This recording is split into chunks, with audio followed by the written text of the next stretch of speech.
Temos a sua participação no nosso canal Bate-Papo Verdadeiro. Por favor, participe. Se inscrevendo, compartilhando Comentando. e comentando. Fiquem na paz. Shalom. Olá, Giselda. Meu Tá boa, minha querida? Graças a Deus. Vamos agora retomar o nosso bate-papo. Isso. E hoje a gente vai conversar sobre relacionamento, porque a gente já tem um primeiro vídeo, então como o tema é vasto, nós vamos continuar. Eu gostaria que você esclarecesse sobre divórcio, né, o que significa nós sermos a noiva de Jesus, e por aí. Ah, tá. O que diz as escrituras, gostaria que você lesse uma passagem também. As pessoas perguntam para que Deus criou a humanidade, para que precisa isso tudo, ele não pode agir diretamente, precisa do ser humano para agir aqui na Terra. Ele criou o homem, a mulher, no caso, para se relacionar com ele. Entendeu? E tudo que acontece aqui nos relacionamentos humanos é uma prefiguração do nosso relacionamento com Deus. Por exemplo, o casamento. O casamento é uma prefiguração do casamento do povo de Deus, dos seguidores, dos que creem no Messias de Israel, o enviado de Deus. Quem crê nele pode ser gentil ou judeu, que a barreira aí é anulada pelo Espírito Santo, que habita nos dois. Então, aí é considerada a noiva do Messias, de Jesus, né, Yeshua, Hamashiach. Então, nós somos quem é o povo de Deus hoje, é aquele que segue o Messias. Esse é considerado o povo de Deus e está se preparando, né, que você está querendo dizer. Aquele que se converteu.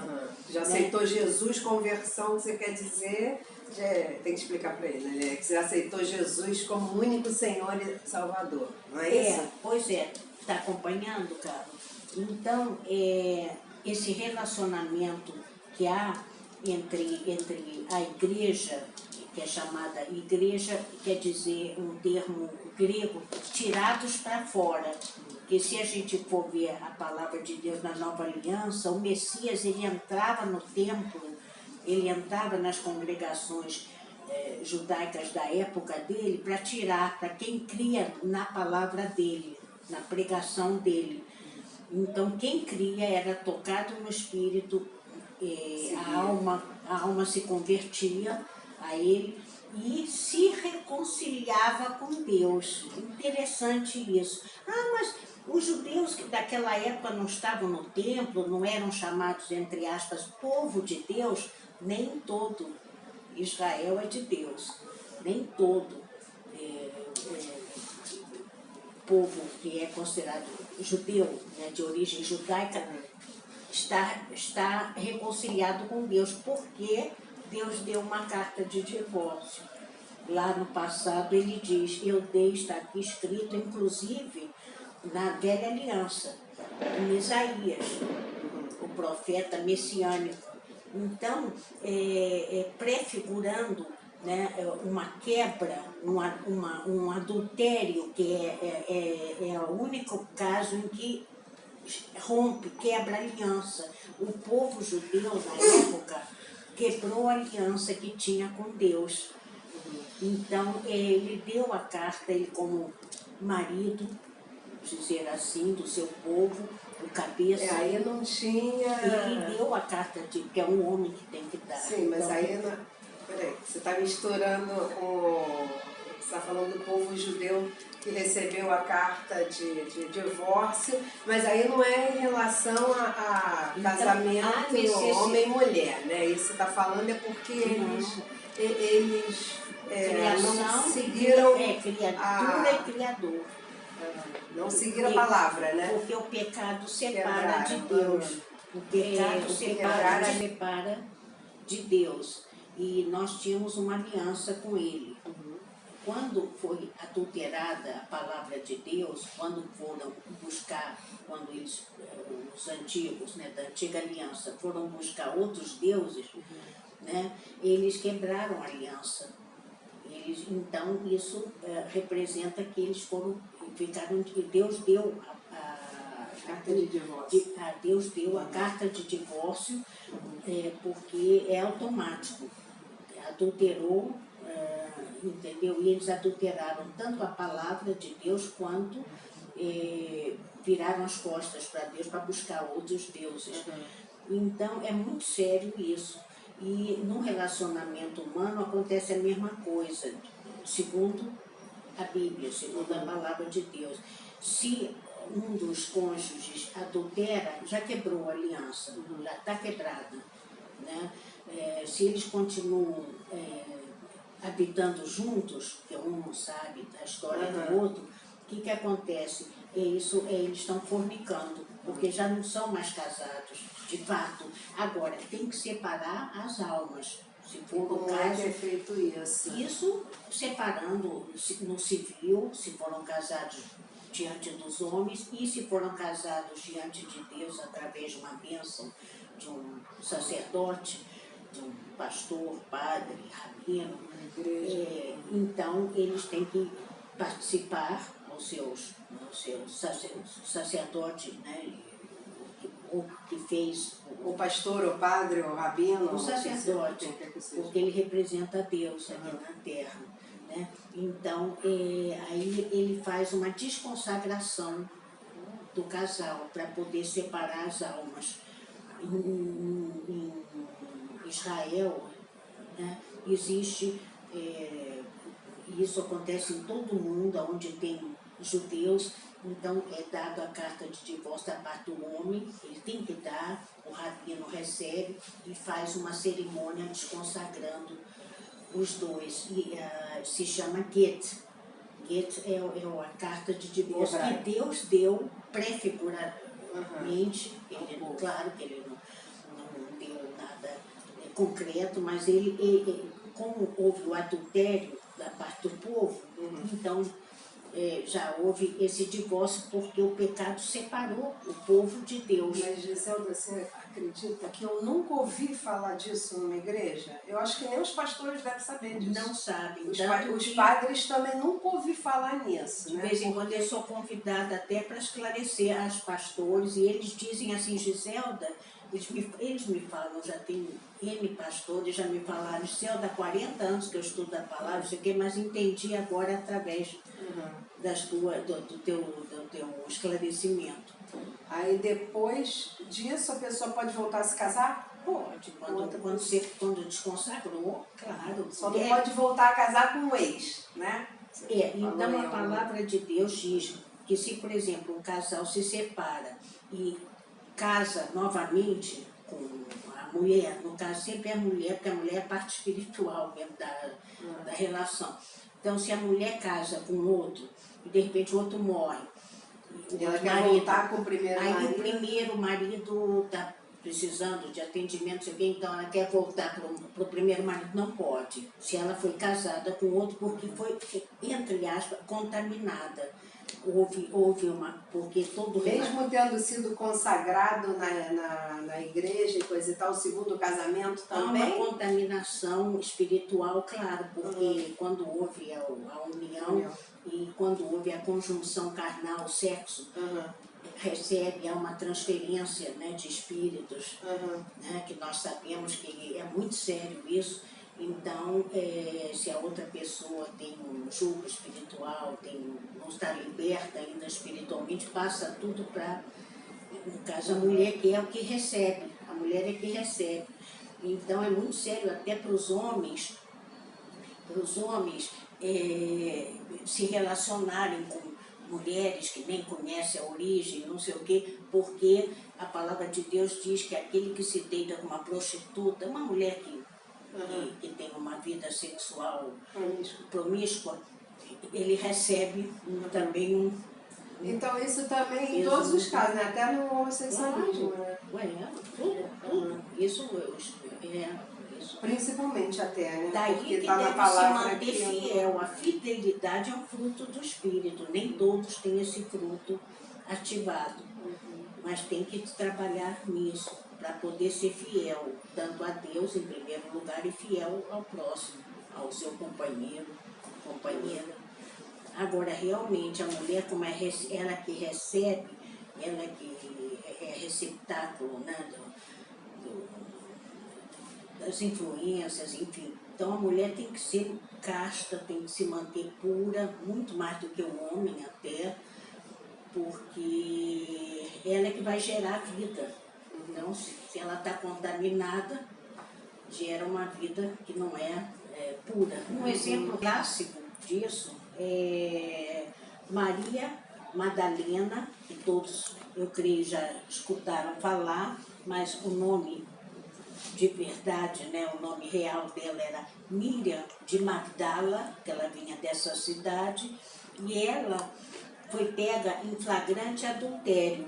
E na lei tinha que ser apedrejada até a morte. Então, para pegar Yeshua, para pegar Jesus, né, ver qual é a reação dele, levaram ela até ele e disseram assim, aqueles fariseus, escribas, escuta, ela pecou, o que nós fazemos com ela? E Jesus estava escrevendo na areia, né? À medida que aqueles fariseus, aqueles acusadores iam vendo o que estava escrito na areia, foram saindo de fininho, um por um, né? Porque Jesus falou assim, aquele que não tiver pecado, que atire a primeira pedra. E ele estava escrevendo os pecados de cada um deles. Então eles saíram de fininho, rapidinho. E a Maria ficou só, a Miriam, né, no caso, ficou somente com Jesus. Jesus falou, você está perdoada. Vá e não peque mais, não adultere mais. Eu que posso te acusar, posso te julgar, eu não o faço. Vá e não peque mais. E ela verdadeiramente foi liberta. Ela tinha 7 espíritos imundos que levavam ela a fazer essa transgressão, essa promiscuidade sexual, né? E ela, ao ser liberta, ela realmente se arrependeu e não pecou mais, porque ela foi a primeira evangelista, assim, ela que propagou para o mundo, foi a primeira vez que o túmulo de Jesus estava vazio, e ela foi avisar aos discípulos, aos apóstolos, que ele tinha ressuscitado. Então, isso é uma conversão, ela se tornou realmente uma seguidora do Messias, do Cristo. Ela se arrependeu até a alma. Então, é uma questão, a batalha que nós travamos aqui na Terra é uma batalha espiritual, né? Então, nós temos que andar muito reto no caminho que a palavra de Deus nos indica, né? Tomando as atitudes corretas, mas colocando sempre Deus em primeiro lugar. Porque, por exemplo, para você, uma mulher casar com um homem, se ele não amar Deus acima de tudo, acima dela, acima de tudo, ele não presta para ser marido dela. E vice-versa. A mulher tem que amar Deus acima de tudo para poder ser uma noiva, uma pretendente. Todos nós, né? Correta. É o mandamento, né? Amar a Deus em... Esse é o primeiro e maior dos mandamentos. Amar a Deus acima de tudo e ao próximo, como a si mesmo. Então, nós temos que trabalhar muita autoestima, porque os desencontros amorosos, os desencontros nos relacionamentos, é por causa de uma baixa estima, autoestima. Então, tem que trabalhar isso. porque nós somos, muitas vezes, quando pequenos, mal direcionados pelos pais, que às vezes, não, a grande maioria, né, não sabem como educar, né, porque a gente educa quando a gente pelo exemplo. Se você não se porta corretamente, você não é uma educadora, um educador. Porque quando você ensina é fácil, porque você ensina o que você sabe, ponto. Mas para educar para a vida, você tem que ser. Você só é quando você segue os preceitos bíblicos. Fora disso, você cai no vazio. Não é exemplo para nada nem ninguém. Dizendo, você falou que queria ler uma passagem. Tem no 7, o Romano. Por exemplo, tem Romanos 5:5, que era a pregação, a palavra que Paulo passava para os judeus, os convertidos, né? Os judeus ou gentios que eram convertidos ao cristianismo, eram seguidores do Cristo, né? E pregava também para os ainda incrédulos, para ver se eles fossem, para eles serem tocados pelo Espírito Santo e se converterem dos seus maus caminhos, buscarem a Deus. Então, Romanos 5:5 é interessante, porque a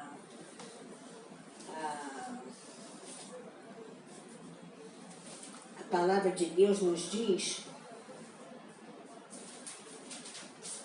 olha, vou ler para aqui, Romanos 5:5. E a esperança não nos decepciona, porque Deus derramou seu amor em nossos corações por meio do Espírito Santo que Ele nos deu. Então, o Espírito Santo, para todo aquele que crê no Messias, crê na palavra de Deus, ele recebe o Espírito Santo, Deus dá o Espírito Santo. E o amor de Deus é derramado pelo Espírito Santo em nossos corações. Aí a gente passa a amar corretamente. Entendeu? Quem verdadeiramente tem o Espírito Santo. Entendeu? E tem também o Romanos, ele pregando, Paulo ensinando sobre casamento, sobre relacionamento. É interessante. Meus irmãos, diz Paulo, será que vocês que conhecem a lei, falando para os ainda não convertidos judeus da época, não compreendem que quando uma pessoa morre, a lei não tem mais nenhum poder sobre ela? Deixem-me ilustrar. Quando uma mulher se casa, ela fica presa, é aquilo que nós estamos conversando, ela fica presa pela lei ao marido, enquanto ele viver. Se, contudo, ele morrer, ela não estará mais ligada a ele. As leis do casamento não mais se aplicam a ela. Ela fica livre. Realmente, uma viúva, ela é liberada daquela união de alma que o marido já foi. Ela poderá, então, casar-se com outra pessoa, se assim o quiser. Isso estaria errado enquanto ele estivesse vivo. Porém, está perfeitamente certo depois da morte do marido. Assim, meus irmãos, vocês também, falando para aqueles que já aceitaram o Messias de Israel como o Senhor de suas vidas. Esse é para os convertidos. Assim, meus irmãos, vocês também morreram para a lei, para a Torá, para as instruções da velha aliança.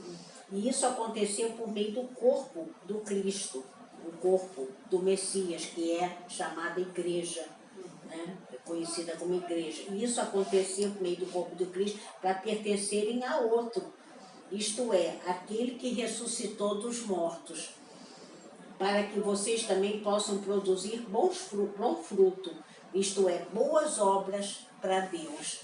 Então, nós temos que seguir a palavra de Deus já na nova aliança, com o esclarecimento do Messias, que ele veio para trazer um esclarecimento sobre a lei, porque se a pessoa não entende, tem o conhecimento da lei, mas não tem o entendimento, né, porque é Deus quem dá a sabedoria para os sábios e o entendimento para os inteligentes. Então, nós precisamos pedir a Deus essa sabedoria do alto, né? E que Ele nos dê discernimento, que Ele nos dê, ilumine o nosso entendimento para que a gente possa compreender a palavra, porque a letra mata. Paulo já disse, a letra, se for só pela letra, ela mata, ela não leva a lugar nenhum. Mas a gente tem que ir pelo Espírito, com entendimento. Né? Só o Espírito Santo é que traz esse entendimento, que Ele é que está, Deus nos deu Ele. Né? Para quem aceitou o Messias como Senhor de sua vida, se entregou, rendeu totalmente a Ele. E quem continua buscando, né? E Ele é o noivo, e nós representamos na terra a noiva do Cristo. Nós temos que nos preparar, nós estamos em preparação para um casamento. Não é um casamento real, né? É um casamento divino. Muito bem. Obrigada, Gisela. Nada, filho. Estamos aí, estamos juntos.